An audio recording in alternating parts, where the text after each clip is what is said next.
Welcome one and all to the LCS Challengers League presented by Subway. I'm so sorry. I need to be quiet. I need to stop. Shh. We're here. We're joined by Librarian Joshi.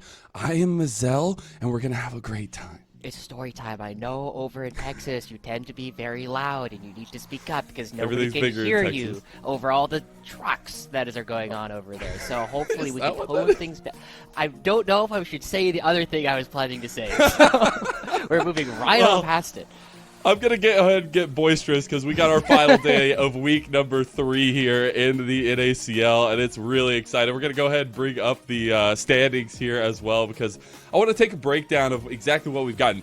The thing is, not every team plays every weekend, so we have a little bit of weird standings going on, but FlyQuest Challengers right as rain in first place. And I think after that, for almost everybody, you take this and the preseason power rankings and you flip it upside down, right? It is almost exactly opposite to what a lot of people were expecting. Maryville and Wildcard have been firing on all cylinders since the season started, whereas a lot of our expected top performers in Supernova, Team Liquid, and Disguised are sitting all the way down in the bottom. I will say Team Liquid picking up their first win. We had a couple of those on Friday. They had to come away with their first win. Both teams coming away with 0 starts, but really nice to see Lit as well grabbing their first win. So at least a little bit of contention there in the table, but it is exciting nonetheless because we do also got to come to our games today. And speaking of teams that still haven't found a win, we do got to talk about Disguised here as our first matchup, Joshi. As the returning champions here, Mazel, it's kind of surprising to see that they have yet to win a game. Not even a series, they have yet to win a game this split, whereas Wildcard were a team that did not have a whole lot of expectations going in, but they have been top of the standings so far, and both these teams we're kind of waiting to see if we will ever flip that narrative that we had from them at the very beginning, where Supernova and Mirage, Mirage has been struggling to find any actual series wins, despite the fact that they have picked up a couple of games. And I think it's so heartbreaking the way they've lost as well, because they've had some drag-out games, right? And I think it's a situation where just not being able to close out those late-game decision-makings really coming to bite them a lot of the time. And I think that's something we've seen rampant around the NACL a lot, is just being able to close out games. It's a very difficult thing, Joshi. Yeah. We normally expect this to get better over the course of the season, but our season is short this time, Mazel. We do not have as much time for these teams to figure things out. And as we start getting ready for our first teams, this is one of those things where we are really going to need to see Disguised come together very quickly. They are already 2 of 9 series into the regular season. They need to start finding some wins, and based on the roster that we already have on your screen, we were expecting these guys to be firing right off the bat, but they have not figured out what it takes to figure out a game in the regular season yet. Yeah, it's difficult when you have, I would feel like some of the brightest pieces in Tier 2 come together and it just doesn't seem to be clicking, right? First of all, I love Tenacity, his Disguised representative there as his bodyguard, but I think he is also an important piece to trying to unlock the rest of the map. Finding stability up there is so important for the core pieces in Perry and Young to really find success and really find the same form I feel like we saw both these guys on last year coming into this year. And I think that's where we look at the other side for Wildcard, where the expectations might have been a little bit lower, but we're looking pretty good. And I definitely have to say so much of the fact that they are winning comes from the fact that they have this roster. They had more time to figure out all the intricacies of how they were going to be playing together. As you talked about before the show even started, Mazel, this is St. Louis University with a different top laner, right? Surdy's playing for Team Liquid, and they brought in Quacker to fill in that role. But these guys get to pull double duty between the collegiate space and the Challengers League space. So they have had a lot longer to actually figure out how they were going to be working as a squad, and it has been paying off super well for them. Yeah, and I think the biggest thing, we've had a lot of conversation around the community now, is does pre-built synergy really matter, especially early on into a season where the games are a lot less and fewer between.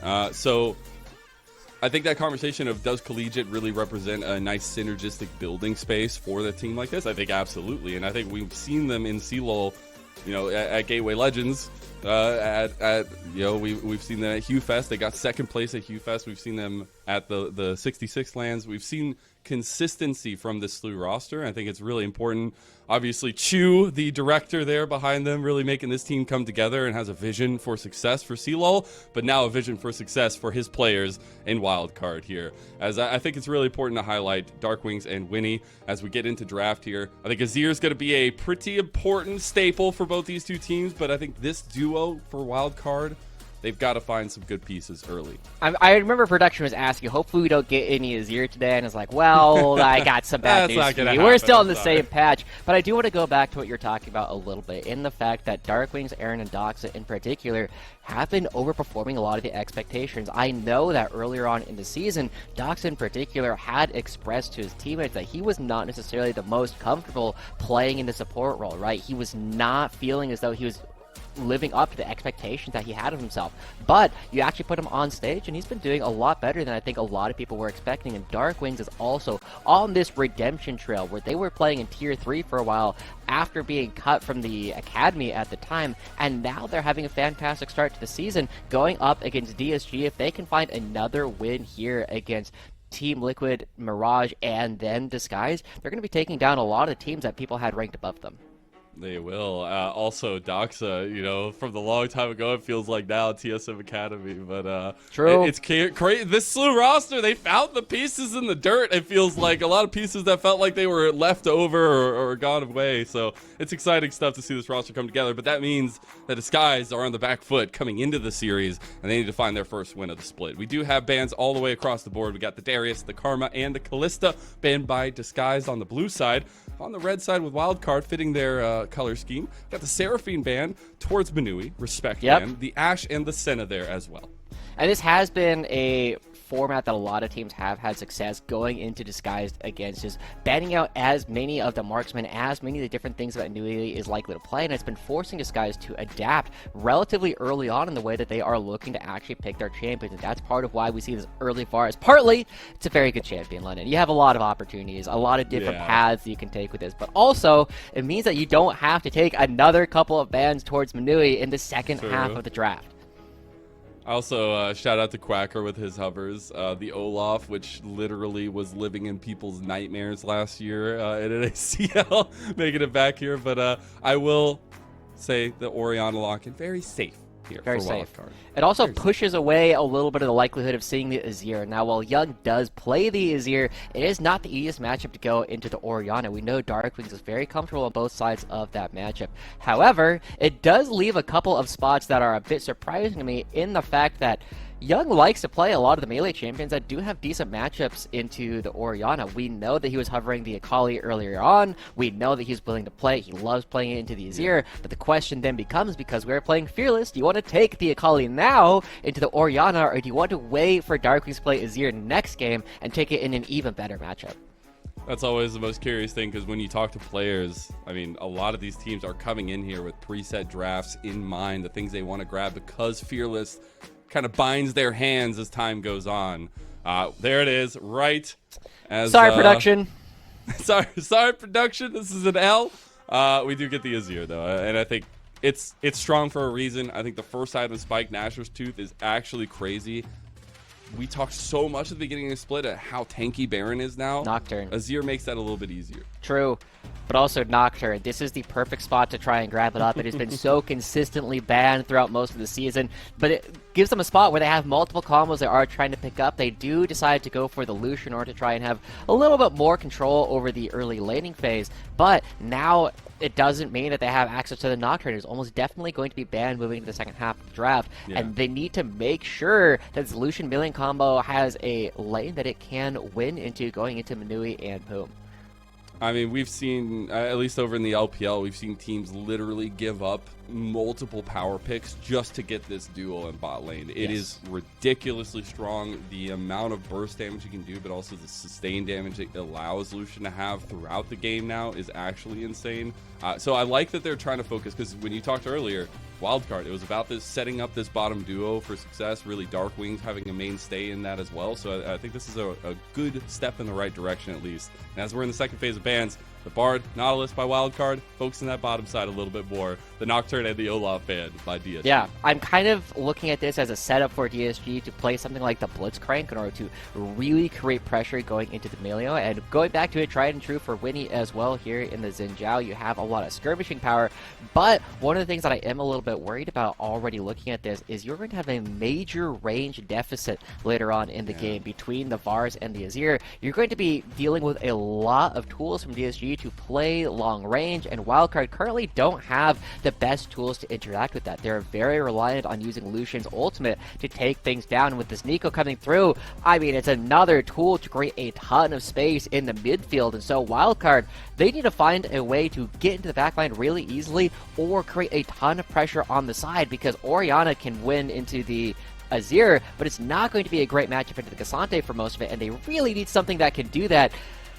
This works! Sideline pressure.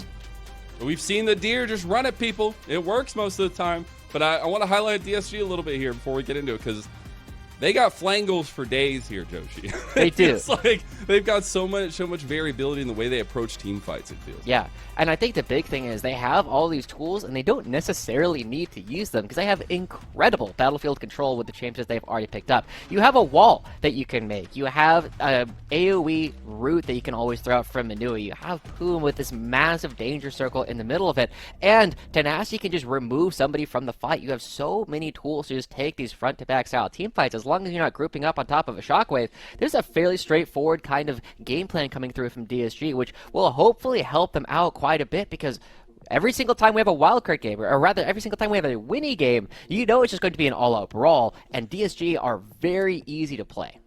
Yeah, that's the ease of execution is the important thing, but you always got to be ready for the aggression from Winnie's side and from Wildcard as a whole. As we get into game number 1 of our day, it's the best of 3 between DSG and Wildcard, and I want to highlight Wildcard's side a little bit more. We talked a little bit about their lack of range, but I do feel like their pick potential and their at least burst potential is there. Yeah, they definitely have a lot of tools to get some bursting out, especially earlier in the game as Dark Wings loses Flash. We talked so much about Dark Wings, maybe we cast a curse them here. That will be the flash out early. Yeah, a little bit of money going over to Poo. Oh no, it doesn't start yet. They did change that. Anyway, one of the big things that I am going to be looking at from Wildcard is they need to have some pressure early on, and Winnie has had a ton of opportunities to do this. In the first outing that he had going up against Team Liquid, he was able to find his way behind the bot lane from Team Liquid with an inventive path relatively early in the game, and it really set the tone for not just that game, but the entire series after that. And now he knows that there is a ward here, and he looks like he's trying to do something a little cheeky in order to actually find his way to something exciting again. I'm always down to look up here in top lane. I think Tenacity has always been one of my favorite players, but Quacker closely becoming one of those here after last year's performances. We'll have the Phoenix start as well as just being that aggressive Udyr first and foremost. I do want to talk a little bit about, though, as we see this, because we are getting Poom's Nico support. It is the first of the year for him. It is our third in NACL, but it's had a 0% win rate. So try to make it happen here for DSG.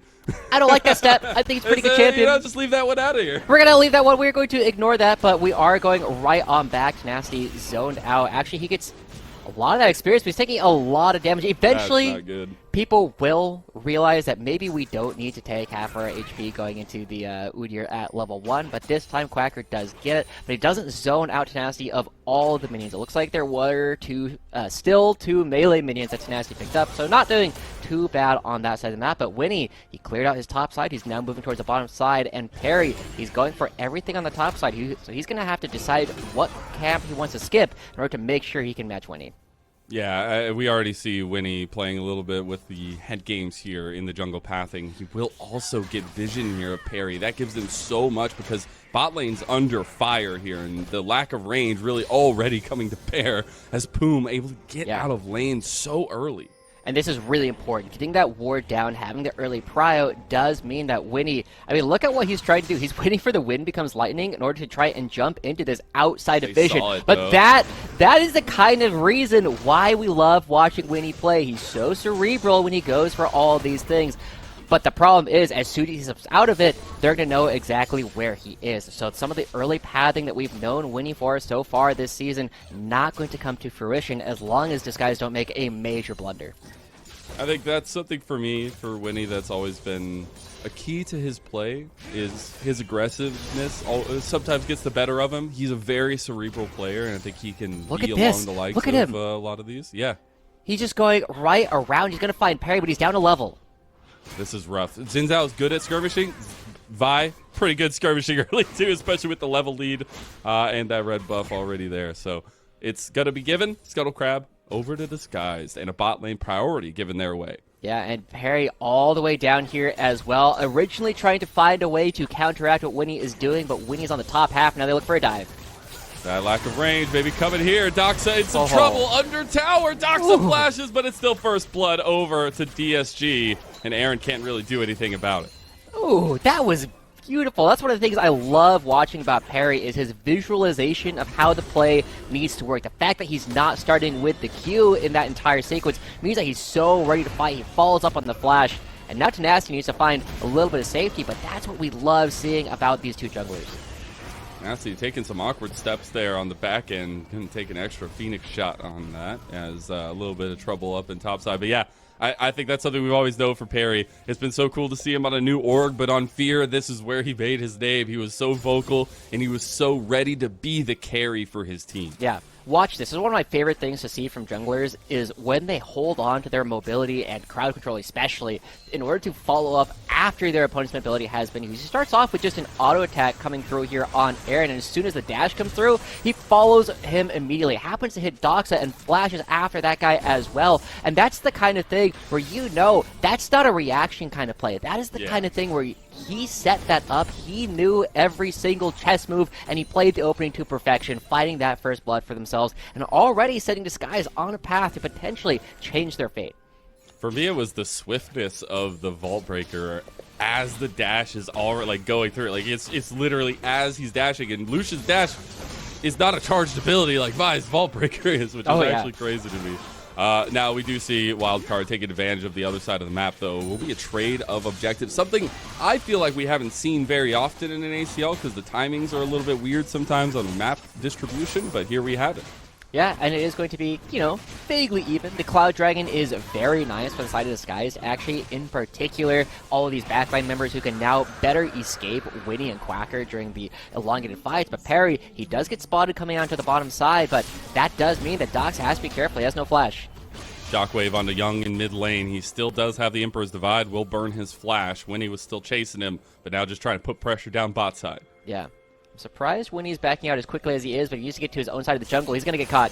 Oh, no. Poom finds him in transition. Perry takes away the Gromp, gets the heal, too. And DSG now looking for the play. Darkwing's nice flash after Young's Emperor's Divide. Yeah, this is part of why I was expecting Winnie to stick around or at least throw a W into that bush in order to try and get some more mobility out of Young, but Young is A-okay after all of that, but we are seeing a little bit, while the bottom lane did fall to Perry early on, one of the things that has been surprising me about Wildcard this split is how effectively their lanes have been operating. We were not expecting this team to be particularly lane dominant, but Darkwings is up wave and a half, and up top lane, Quacker was really taking Tenacity to task in so much of this, and they need to find some ways to equalize across the board before they just run out of money.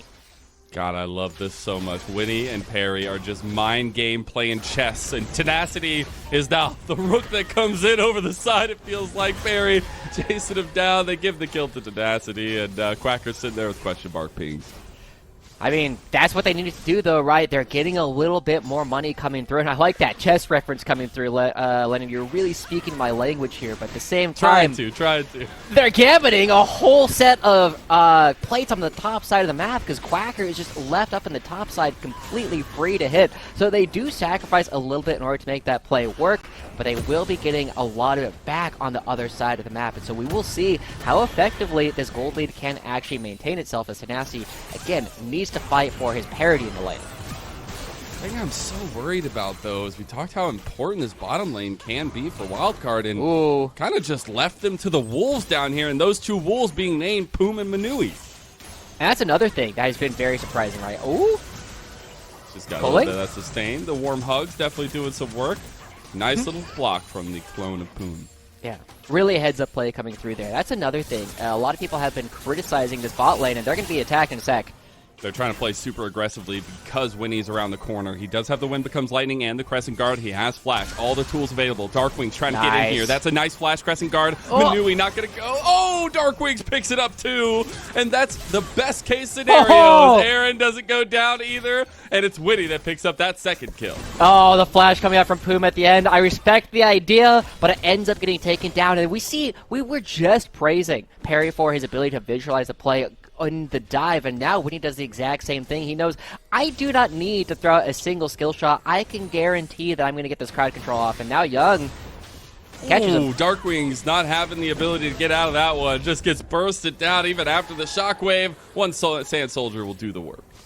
And blow for blow, these two junglers across the map are making so many different plays happen. At the same time, this is going to equalize here in the mid lane for Young in a very important way. We'll look at the bot lane first off of this. Aaron really playing the edge of what he can do before Winnie comes through.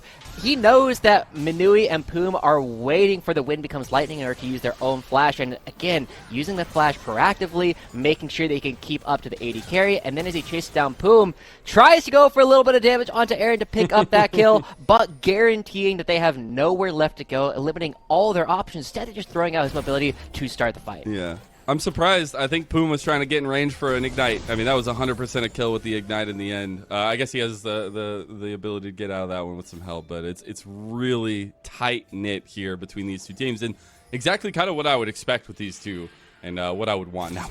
Back bottom again, because why not? Perry Here we looking go. for it. He's got that button, the kill button. Nice flash. Aaron has now beautiful turnaround. Aaron's still alive, and Perry's the one that fell. Wow, they actually get it right on back. The flash coming through from Aaron to dodge the arrow from Manui, saves his life, and helps him pick up the counter kill. And this game remains blow for blow across the board. Quacker trying to get his one uncompared.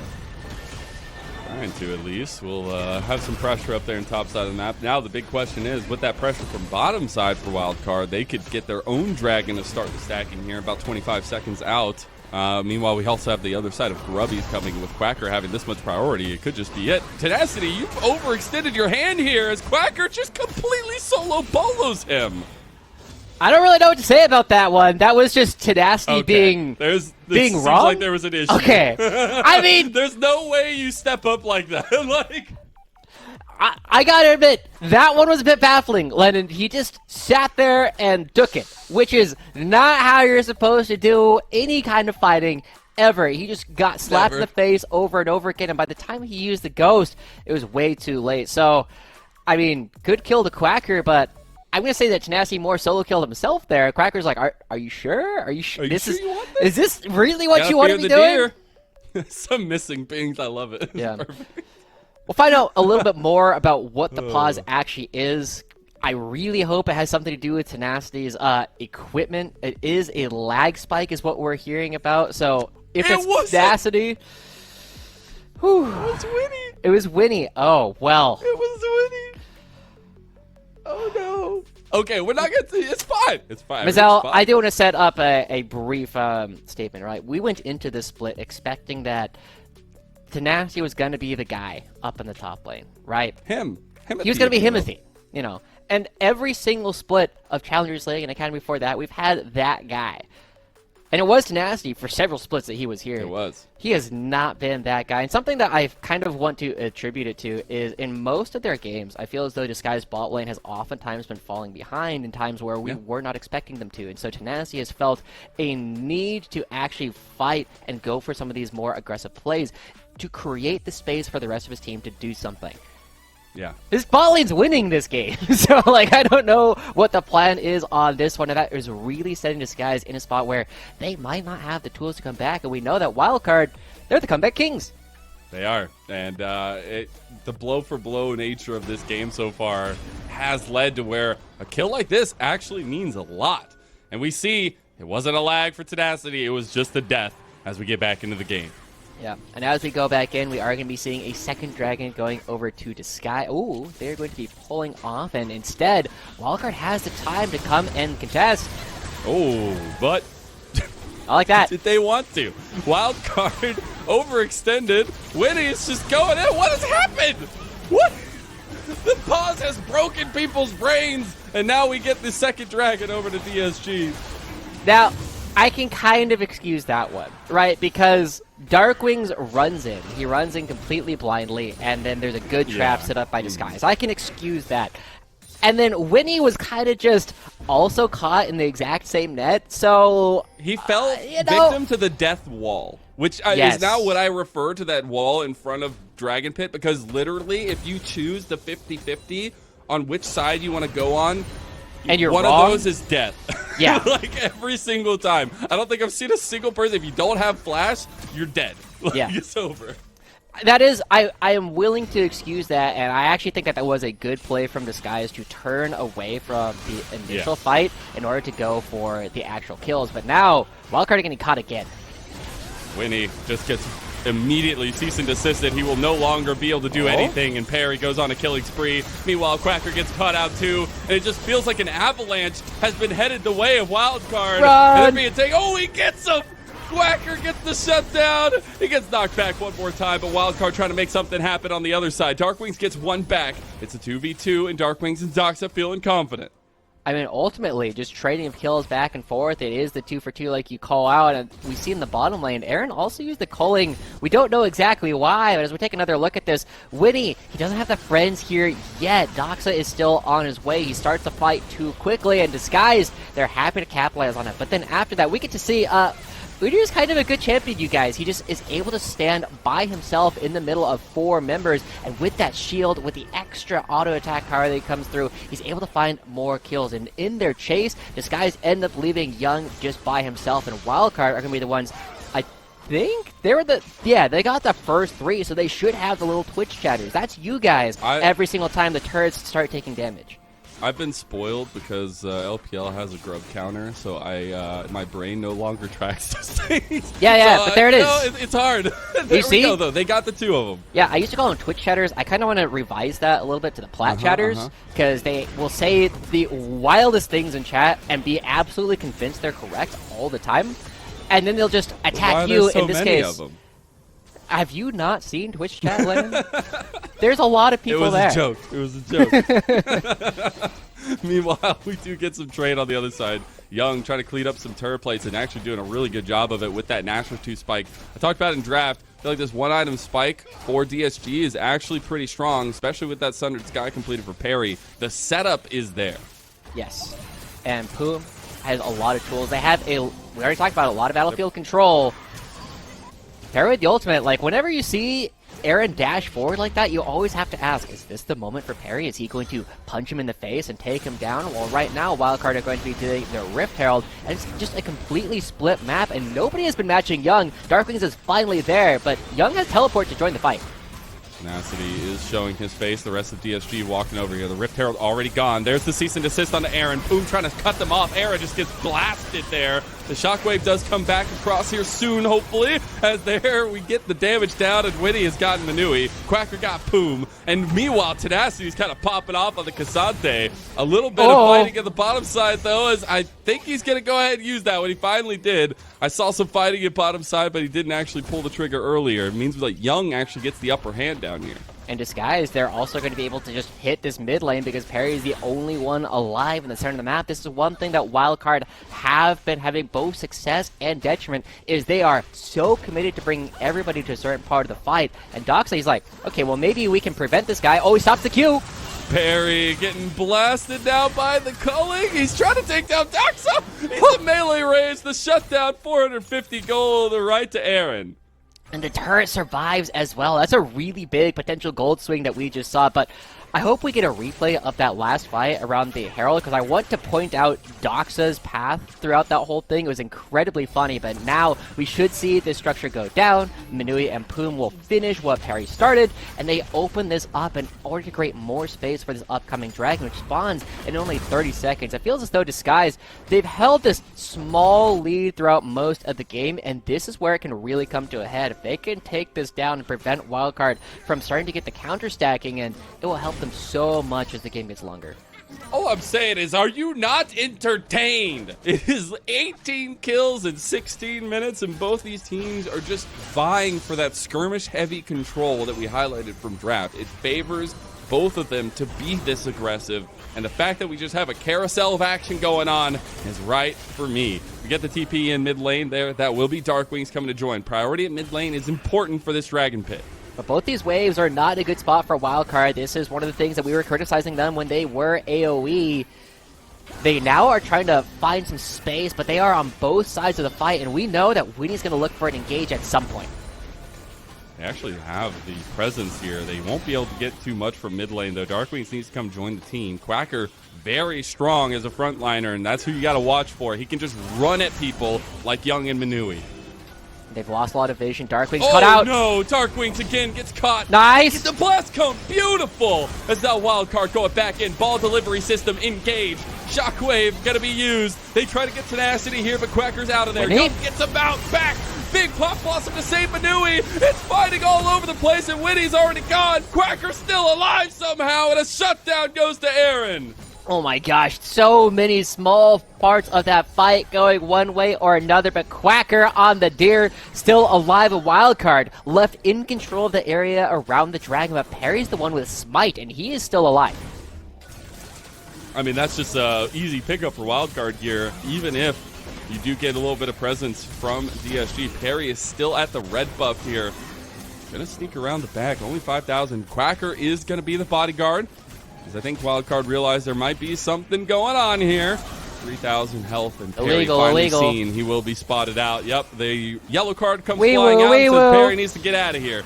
The dragon does go over to Wildcard. Quacker just making sure Perry goes all the way home. Yeah, he's able to get out of that one at least, but, you know, coming over, if he's going to go for the smite, he actually has to go for the smite. Ends up getting pushed away by Quacker. Good job from Wildcard to secure that. That is another one of their major strengths, as they are so good at taking objectives and committing to them when their opponents don't think it's possible, right? The number of times they'll sneak a Baron, the number of times they'll sneak a Dragon is way higher than most other teams in the league. And so, we're back to a position where DSG have a little bit of an advantage, but it feels as though they're kind of losing the thread throughout the course of this game, and now Winnie looking for an opportunity to try and pick on Young a little bit, but he does now realize he is spotted.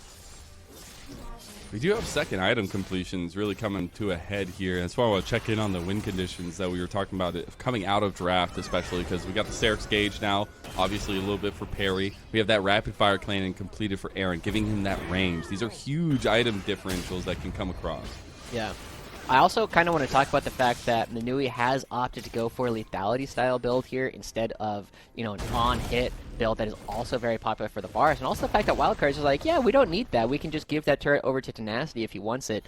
The fact that Manui has gone for this means that their ability to kill is much lower. What if you get both sides of the map? Perry goes in onto Aaron. Dox is going to flash. That's the Breath of Life already used.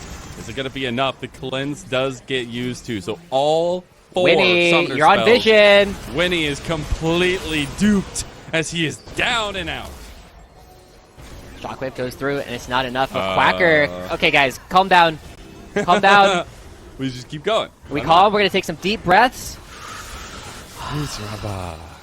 Winnie is dead. We can stop fighting now. It's okay. But I was just saying that one of the big things about this is that they don't have as many tools to actually punch through Winnie and Quacker during these upcoming fights. And so the front to back that I was really crediting them for earlier is much diminished. And so with the gold lead maintaining this like 500 to 1,000 lead consistently for DSG, and the fact that the Mountain has gone over to Wildcard, I'm actually starting to look at a situation where I feel as though Wildcard have much better opportunities to win this game because they don't die. And now Poom, looking for something cheeky. You gotta get in line. Poom! Poom! You're not in line! You didn't listen. You didn't get the memo. Well, we know that he's not British. They're way better at queuing than that. Ah, I see, I see. Haha. That's an important factor to keep in mind. Meanwhile, Tenacity and Young has just started up the Baron because we talked about how fast they can take it. They immediately pull off, though, as Tenacity had lost a decent chunk of health. Look how little damage Manui is actually doing to Quacker throughout. Yeah. Throughout this, like, we are going to see Quacker be a massive problem during a lot of these fights. He's already 3-1-3, and now he's going to be trying to create even more space for the rest of his team. Now, the one thing that I do want to give a little bit of credit for is that Aaron, despite the fact that he's taken at least 3 or 4 cease and assists coming out from Perry, he's only died once, right? We've only seen him go down relatively early in the game, and now Wildcard are in a position where they are controlling the area around the Baron, and they do it reasonably fast. And with a whole minute and a half before the next Dragon starts, they either need to respond to Tenacity or start hitting the Baron. And that's where the conversation of like the lethality build Varus is very interesting to me for Manui, because you would just have 2 of the fastest Baron burning members. But Quacker is going to need to find a way to deer his way out of this one, as he's going to run for it. The Pop Blossom not going to connect. Going a little bit wide. They do get the root there in the end, and Quacker is 1 shot away, but he's a fast deer, and he's running. The Vault Breaker charge. They're under turret, but in Manui. all of this, Manui was just left out of the party and taken out. And that's a lot of ability. Multiple ultimates being used. Here comes Dark Wings. Oh, Wildcard want to punish this so badly. They got to watch out. Tenacity and Perry are behind them. Winning just goes full frontal assault here. Wind becomes lightning, so Alcove Gaming, and we got chaos in the recipe. As Boom is now dead. Meanwhile, the other side is still popping off. Young, he's still alive. Last auto attack goes through. Wildcard are cleaning house now. That's 4 members down from DSG. What a chaotic fight yet again, but Wildcard, they have the smite, they have both DPS members still alive. They're going to be starting the Baron. It's only Tenacity. Manui's on his way. That's a Cassante, my friend. I don't know if you've seen Cassantes, but he'll do Cassante things. But even if he goes all in, he doesn't have all out, so he is going to have to back away from that one. But with 10 seconds left on the next Dragon, they do have some board position to actually try and make that one happen.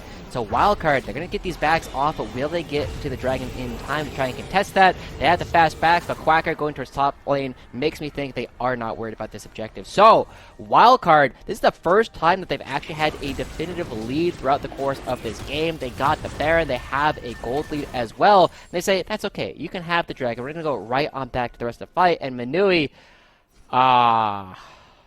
trespassing. He thought... Yeah. Oh. Trespassing. Just trespassing. I think he got caught looking up there because yeah, they like ran at him for a little bit there, but it's fine. It happens. And we get the rest of the play here, the chaos that ensued. Yeah. Watch Perry and Darkwings in this fight. I think it's definitely the most interesting thing because Winnie just kind of goes right on in, and everybody else is trying to follow up on that. But as Perry goes for this, look at this flash, and he tries to get the Q off, but Darkwings flashes immediately out of it, trying to dodge the Q, and that definitely changes the fight. If that Q from Perry does connect, Darkwings dies, Young lives, and you're actually in a position where you're fighting on even terms. Meanwhile, we're back to normalcy. Quacker's just running at people again. Those mites really coming to work here with the Baron buff. Good job, Twitch chat. Good job. That's good you job. guys. You're doing great. You're doing great. You're buffed up by Baron. I don't. How does Baron buff Twitch chat? They're subbed to the channel, and they get the cool emotes. All right, Quacker, like round 2. All right, never mind. He's fine. No, okay. You got baited.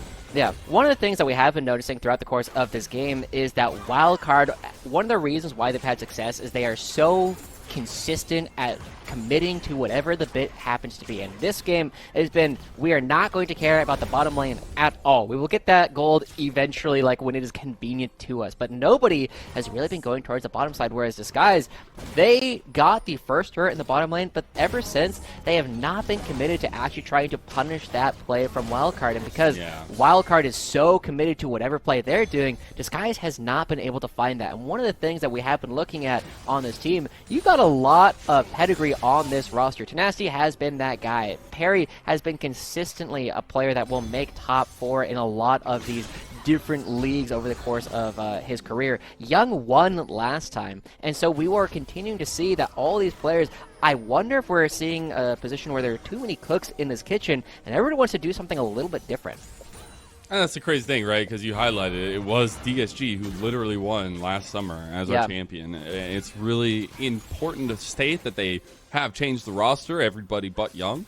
But the conversation becomes is we've lauded this team because of those power pieces they've grabbed from these other teams, right? You've gotten the Manui Perry combo that you really had a lot of fun watching last year, but also Poom coming down. A lot of these pieces look good on paper, but that's the thing about NACL. With the way that Fearless works out, with the way that our system works out, you've got to be able to perform together and synergize. And we've seen teams fall out of the bottom because of that. Winnie got an angle here, but he's a little bit lonesome. So force the rest of DSG out of there. Aaron gets a lot of first strike gold off the clone. But I do want to pull up. Have you watched any of Toast stream while he co-streams our games? I did last year. I haven't watched this year. It was very funny last week when they were playing up against, I think it was Team Liquid. Oh! We'll get to it in a sec. Was that Krug worth it?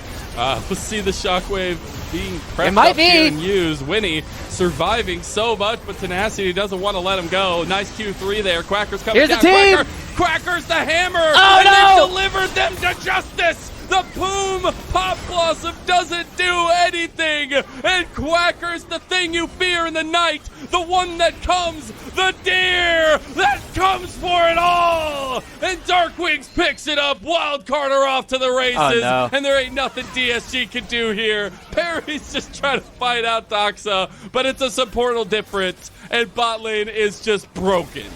I think this is the perfect time to use the quote that Toast had watching his team. I hope someone was win trading because that was not good. That was the kind of play. They were so committed to trying to kill Winnie, but they were out of range. You had Manui and Young not able to do any damage, and they're going to be giving up an inhibitor and nearly 10,000. We're at 8,500 gold here for Wildcard. They're going to get their backs up. They're going to be in time to get to this dragon. And Wildcard, they're not done. Oh, Poom didn't check the bush. Okay, but they saw the ball. They saw the ball. Luckily there, Poom does have the clone to help him out. It's an extra body, if you will. Oh, God. Oh, jeez. Oh, Tenacity. What could we say? The rest of the team's just going to kind of commit. I like it. You know, commit to the bit. As the change of Oh! Commit to getting blasted as Darkwings gets the huge shockwave to crucify DSG. And Young can only get his turret up and watch it shimmer as Wildcard have gotten a 1-0 lead over DSG. And they're putting Disguise in a 5-game losing streak at this point. Wildcard is not a team to be underestimated. The Slew Core, Quacker coming in. They're taking control. They find another win up against another team that everybody thought was going to be one of our top contenders. Wildcard doubters in shambles. Absolutely clean. And you'll love to see, again, that pre-existing synergy from Slew really, really working out. The commitment.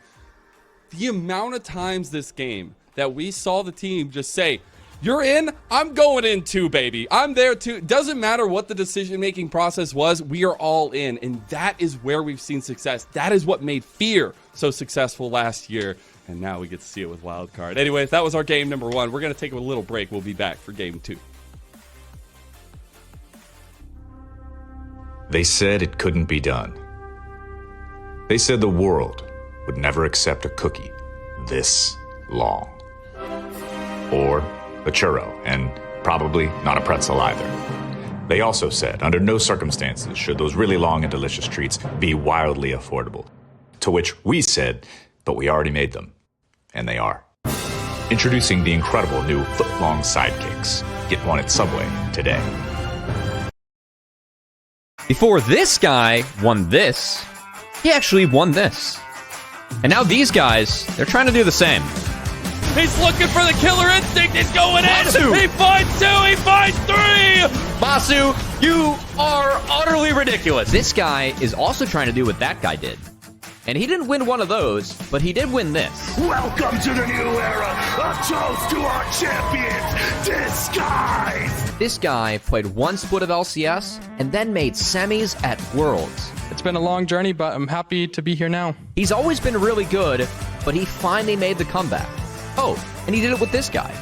This guy won Academy, and he had some dreams. I want to be like the best NA mid laner to go to Worlds, right? Dokla, however, very, very low. Reinforced by the Senna ultimate, and the Pop Blossom is so awesome! This kid? Yeah, this kid. He actually didn't win an Academy, but a lot of people thought he was good, and boy, were they right. This guy made Worlds his very first year as a player. It took him a while to get back. He even played with this kid. They're going to be able to burst him down. He's trying to be able to get away with the help from the Hollow Ground, but he just can't. He got fused. He's wild growth, and they got the kill they need to. But then, they did all of this together. Walking into the brush, Contracts is ready to go. Dokla follows it up, and a helicopter crash lands. Contracts gets the 4th kill of the game there for Energy. You know all of these names, but do you know the names of who's next? The future of the LCS starts right after the LCS. Welcome to Challengers League. Get up on your feet, this is a shakedown.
I'm causing chaos in this library because we just had blood all over the place in that last game. Welcome back to the LCS Challengers League presented by Subway. I'm Azzel. I'm joined by Joshi. And what a game, number one, from Wildcard in particular. Really taking DSG to task, it felt like. Yeah, I mean, the game felt as though DSG had a small lead for the first half of it, and then it collapsed. And that's the way a lot of Winnie's games tend to go. In general, they're okay playing with a small deficit because they know they're going to be coming back later. And we talked about a lot about how DSG, they didn't necessarily have a lot of ideas on how they wanted to play the game holistically. The one time where they looked really good was around the Dragon, where they were able to pick up both Darkwings and Winnie, trying to take down... What's this? Is Not our like production that DSG favored too? I feel like there's a lot of bias going on here. There's so much bias. So much bias. Yeah. But Who's your bias? it was curious to me. Now, the biggest conversation now becomes how does DSG bite back, I feel like, because we came into this one, they needed their first win. Like, Still do. We're 3 weeks in. This is the end of week 3, and they still haven't found a first series win at least. And I think that's super important for a team, an organization that was at the top of the rung of the ladder last year. Yeah. I mean, it started off in a position where it didn't feel that bad, right? Because their very first series was up against FlyQuest Challengers, who a lot of fans and a lot of analysts had FlyQuest listed in a tier of their own at the very tippy top of the standings. And then they lost to Team Liquid, who is also not having a great season so far. And now they're going up against Wildcard, who people were not expecting quite as much of. Disguise, after this series, is going to be a third of the way through their regular season. They will only have 6 more series after that in order to try and bring this one back. And so, right, they need to figure it out relatively quickly. They don't have a whole lot of time, and it felt like they were close. They had a good early game plan, and we got to see it coming out of Perry in particularly. Now, we need to see how they can transition that towards the rest of the game plan. I just say, like, if you missed that game, go watch it again. It's fun. Because, like, there was literally chess being played on the board, it felt like, in Summoner's Rift. Because, like, the way that Perry and Winnie think about the game, the way that they think about each other as well, I know they have a lot of respect for each other as well, but, like, the fisticuffs that were drawn consistently in that game, not only through junglers, but lanes as well, I think it was really cool to watch. It was one of our, I feel like, most chaotic games we've had of the split so far. Interesting. So, see, I kind of feel as though this was one of the best games to display that League of Legends is a turn-based game at the highest level, right? You would see when you really take his turn, and then you get Perry, he got to take his turn, and it just happens to be that both of them basically always had their turns work. And so eventually when you started taking this turns at the same time, you actually started having to play around the Baron and the Dragon. That's where we got to see that Disguised were not as coordinated as their opponents this game. If we're going to keep making Warhammer references, by the end of round 5, the Gambit was not We were talking about chess! We could talk about Warhammer, I'm happy to.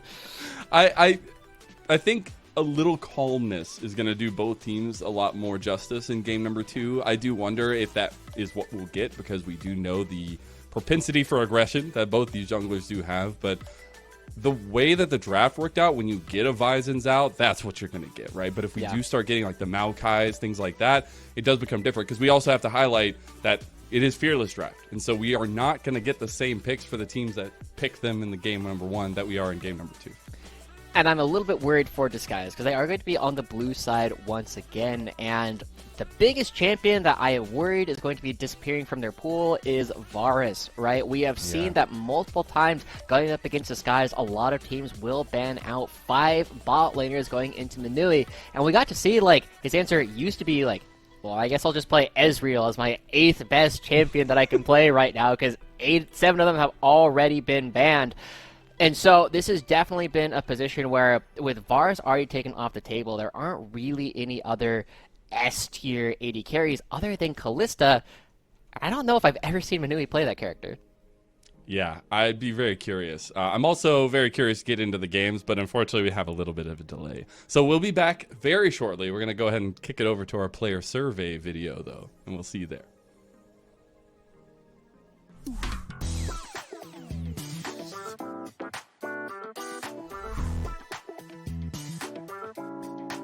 I think TLC will win. We'll have no issues at all. Probably FlyQuest. I hold a lot of respect for like a lot of their players, so probably the favorite to win. Can I say myself? Yeah, I think FlyQuest is the favorite to win the split. Area of Effect Gaming. I think they're individually just so cracked that it doesn't matter who they're up against. Well, that will be my team, because it's my team. I mean, who roots against themselves, you know? Us or FlyQuest, because I think we're the best 2 teams. I'd say it's probably FlyQuest, I mean, or ourselves. I mean, I can't ever count myself out. Yumi? Yumi? I don't know. I mean, honestly, I'll just say Yumi. That champ just like is useless, and then whenever the champ is useful, like the game kind of sucks, you know? The community will have my back on that one.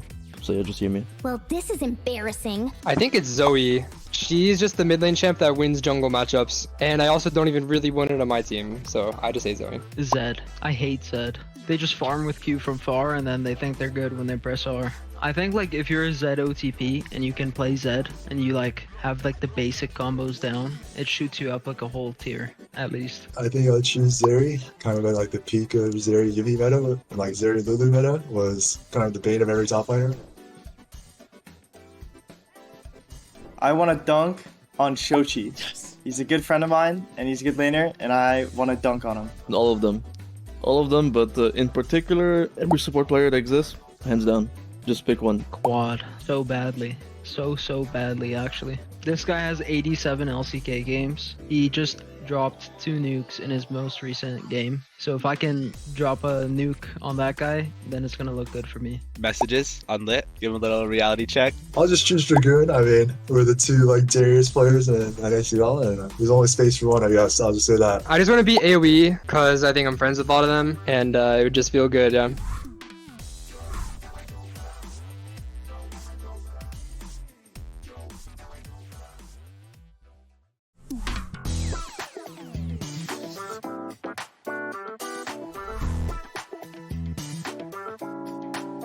I would do full Fearless LCS, not even the NACL Fearless, like both teams can't play the champ. I don't know. I think it's in a good state right now. I'm liking the format and the games on the weekends. Take the free money, I chill, and I listen to the people.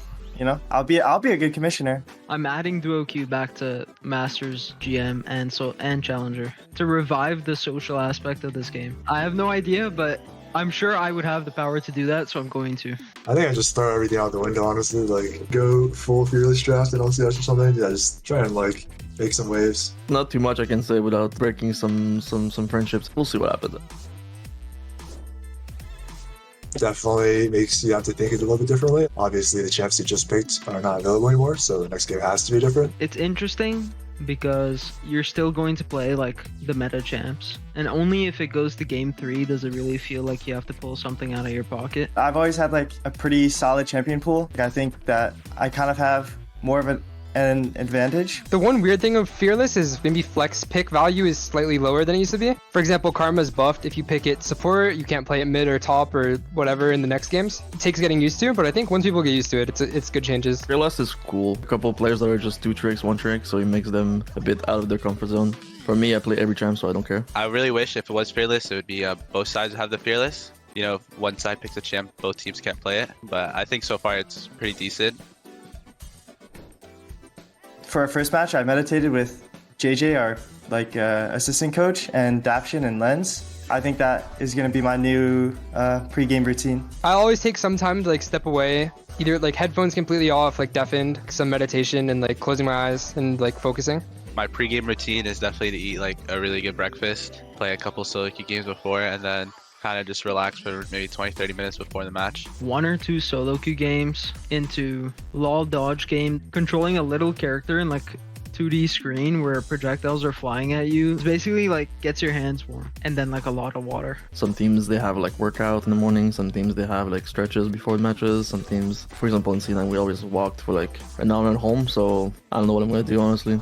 Play in the ARMs or something. Usually the ARMs are the key to victory. First thing is I'll eat. It can't be like too soon, but it also can't be like too far from your match, or else you might get like hungry towards the end of it. I take a cold shower, dunk my face in like ice water pretty much, warm my hands under like hot water or like warm water, and then finally I have like an energy drink. I like doing aim labs actually. Like there's a few like exercises in there that are good for league. I stick to that every single match.